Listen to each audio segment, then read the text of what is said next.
ልጆቹን ይዘህ ተደራደርባቸው ያን ጊዜ ሚስትን ታገኛለህ ያለችው ወይዘሮ ማህሌት ያሰበችው አልተሳካላትም። ከዝና ጋር በመሆን አብረው እነኛ ልጆቹን ለመያዝና ለማገት ሲሉ ድንገት ያልጠበቁት ነገር ተፈጠረ።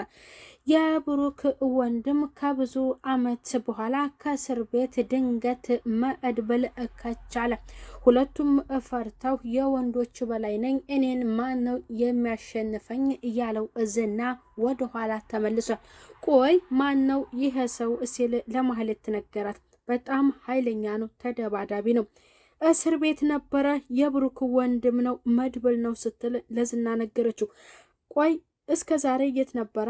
አሁን ምን ሊሰራ ነው የመጣው ያለ ለማህሌት ቢነግራትም እሷ ኃይለኛ እንደሆነ አሁን ላይ ደግሞ የብሩክ መጥፋትና ስልኩ አልሰራ ስላለው በዛ ምክንያት ይሆናል እየወጣው በጣም እኮ ኃይለኛ ነው እያለች ለዝና ትነግሯለች። ሞገስና መድብል ሁለቱ ተገናኝተው የሆዳቸውን እያወሩ ድንገት ዝናን ሲያየው ሞገስ ደነገጠ።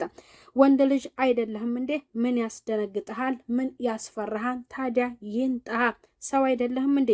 በዚህ ልክ ለምንድን ነው የምትፈራው ብሎ ለሞገስ ሲነግረው፣ አረ ዝና ማለት በጣም ስለማታውቀው ነው ኃይለኛ ሰው ነው ሲል ለመድብል ሲነግረው፣ ድንገት አጠገባቸው ከቻለ እጁን ሊሰነዝር ያለው ዝናን ጥርቅም አደረገው። የብሩክ ወንድም መድብል። ሰላም ጤና ይስጥልኝ ውድ የተከበራችሁ የዩቲዩብ ቻናል ተከታይ ሆናችሁ ቤተሰብ በሙሉ በያላችሁበት ሰላማችሁ ብዝት ይበል። ለዚህ ዩቲዩብ ቻናል አዲስ የሆናችሁ ሰብስክራይብ በማድረግ ቤተሰብ ሆኑ። ቪዲዮውን ላይክ እና ሼር እያደረጋችሁ እስከ ፍጻሜው እንድትከታተሉት እላለሁ። ምሳሌ ድራማ ክፍል 72 ሁለቱን ለማገት ያሰቡት እነሱ ወደ ሱቅ እየሄዱ እያለ ድንገትም አስደንግጧቸው ነበር።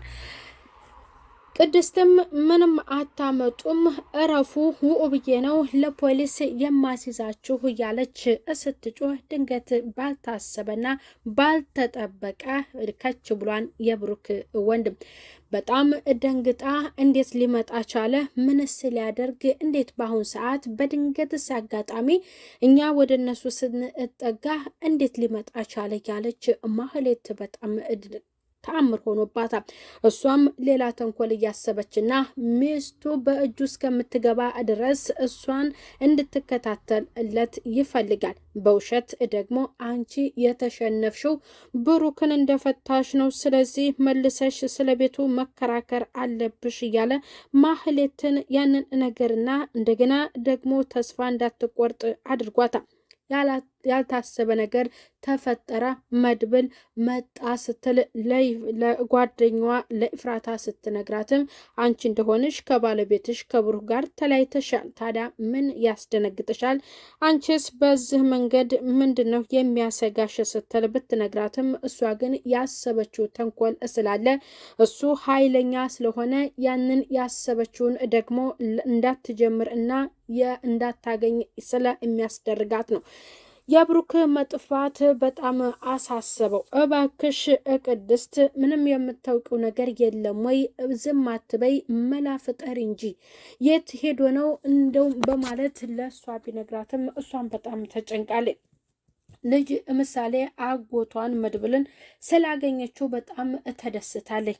ቅድስት ይቅርታ ብሎ ቅድስትን መቅፍ አድርጎ ከሳማት በኋላ ምሳሌ እንዴት ነው ብሩክ ከቅድስት ወይም ቅድስትን አላስረገዘም ወይ እያለ ለእሷ እየነገራትና አይገርምም ወይ ብሎ ለምሳሌ ሲነግራት በጣም ይገርማል እንጂ ስትል ለአጎቷ መልሳለታለች። እስከዛሬ 6 ዓመት ያክል አብሮ እየኖረ ሚስቱን ፈቷታል። ከፈታ በኋላ እንዴት ቅድስት ጋር አልተቀራረቡም የሚለውን ነገር ደግሞ ወንድሙ ያንን አስቦበት ለልጁ ነግሯታል። ልጁም በጣም ይገርማል እንጂ በማለት ለአጎቷ መልሳለች። በቃ እዚህ ቤት ነው የምትኖረው፣ አትሄድም አይደለ? አባዬ ቀረ፣ የት ሄዶ ነው? መቼ ነው የሚመጣው? አለች ልጅ ምሳሌ። ወደ መጣበት ተመልሶ ሄዷል ወደ ታይላንድ ስትባል እንዴት ሳይነግረኝ ወደዛስ እንዴት ጥሎኝ ይሄዳል ብላ እንደዝማ ውሸት ነው እያለች ለቅድስት እየነገረቻት ነው። አሁን ወደ ፖሊስ ጣቢያ ሄደን ማመልከት አለብን። እኔ ከስንት ዓመት በኋላ እኮ ነው አንድ ወንድሜን የእናቴ ልጅ በጣም ናፍቆኛል፣ የት እንደገባ እንዴት በምን መልክ ምንስ የሰራው ወንጀል አለ ወይ? አንቺ የምታውቂው ነገር ካለ እባክሽ ቅድስት በፖሊስ ተይዞ ይሆናል፣ እስር ቤት ገብቶ ይሆናል እያለ ቢጠይቃትም እሷ ድንጋጤ ውስጥ ገብታ ወይኔ ጋሼ እያለ ለማልቀስ ስትሞክር እባክሽ አንቺ ደግሞ ሞት መሰለሽ እንዴ? ምንድነው እንደዚህ የምታለቅሽው? ብሎ ቅድስት ነግሯታል። የጓደኛውን እንዲሁም ደግሞ የሞገስን ስልክ ተቀብሎ ወደ ሞገስ ጋር ለመደወል አስቧል። አንቺ እስከምታውቂው ድረስ ጸብ ነበረው ወይ ከሰው ጋር በማለት ለሷ ቢነግራትም ከማህሌት ሌላና ከዝና ሌላ ከማንም ጸብ የለውም። እንደምታውቀው ከማህሌት ጋር ነው። ግን ዝና የሚባለው በጣም ኃይለኛ ነው። የሉላ ባል የሞገስ ፍቅረኛ ባል ነው በማለት ለሱ ስትነግረው ያን ሰው ግን ማን ነው እያለ ስለ ዝና ማጣራት ፈልጓል። መድብል ለሞገስ እደወለለት። የሞገስ ፍቅረኛ ይቅርታ አደረክለት ወይ እያለች ከብሩክ ጋር ያላቸውን ይቅርታ የሚለውን ለባለቤቷ ስትነግረው አዎ እሱን አግኝቸው ይቅርታ እንዳደርግለት እፈልጋለሁ፣ ይቅርታ ሳላደርግለት ወደ ክፍለ ሀገር አልሄድም እያለ ለሷ ይነግራታል። በዚያም እሷ ደግሞ በጣም ደስ ብሏት እኔ ፀሐይ ናፈቀኝ ብላ ትለዋለች። ችግር የለም አሁን ዝና በአካባቢው የለም፣ ወተሽ እንደ አበባ ፍክት ብለሽ ፀሐይ ትሞቂያለሽ ሉላዬ ብሎ ይነግራታል። እሷም አቆላምጣ የእሱን ስም ስትጠራው ሞገሴ ብላ ሞገስን ስትጠራው ምን አልሽኝ ብሎ ለእሷ ጠየቃት። ሞገሴ ስትለው በጣም ደስ አለው፣ በዚህ ስም ስትጠሪኝ እኮ በጣም ደስ አለኝ በማለት ለሉላ ማታ ማታ ከኔ ጋር ታመሻለይ፣ ቀን ቀን እንደ ውሻ የውሻ ምግብ እየሰጠሁ ሳሰቃያት ነው የአኖራት፣ አንዴ ብቻ በእጄ ትግባልኝ አለ ዝና። ተንኮለኛ ኤፍራታ ዝና ለአንቺ ምን አይነት ቦታ አለው በማለት ብትነግራትም ምንም አይነት ቦታ የለውም፣ እሱ አንድና አንድ የሚያስበው ስለ ሉላ ብቻ ነው።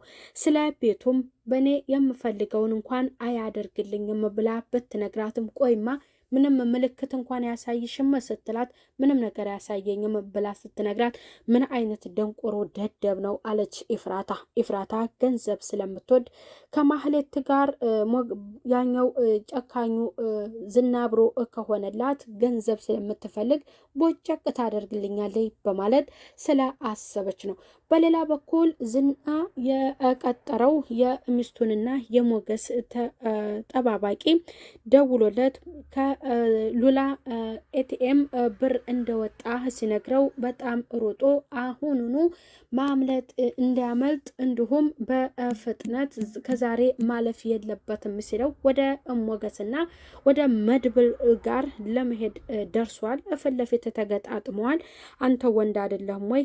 ምንድን ነው እንደዚህ የሚያደርግህ እያለ ለሞገስ ነግሮታል መድብልም ይህን ሰው ማን ነው ግልጽ አድርገህ ንገረኝ ሲለው በጣም ኃይለኛ ሰው ነው ዝና ማለት ስለማታውቀው ነው፣ በሰፊው እናወራለን እያለው ድንገት እነሱ ጋር ደርሶ እጁን ወደ ሞገስ ሲሰነዝር መድብል እጁን ጥቅም ሲያደርገው የዛሬው ክፍል ያበቃል ማለት ነው። ቤተሰብ ብሩክ በቀጣዩ ክፍል ይመጣል ማለት ነው።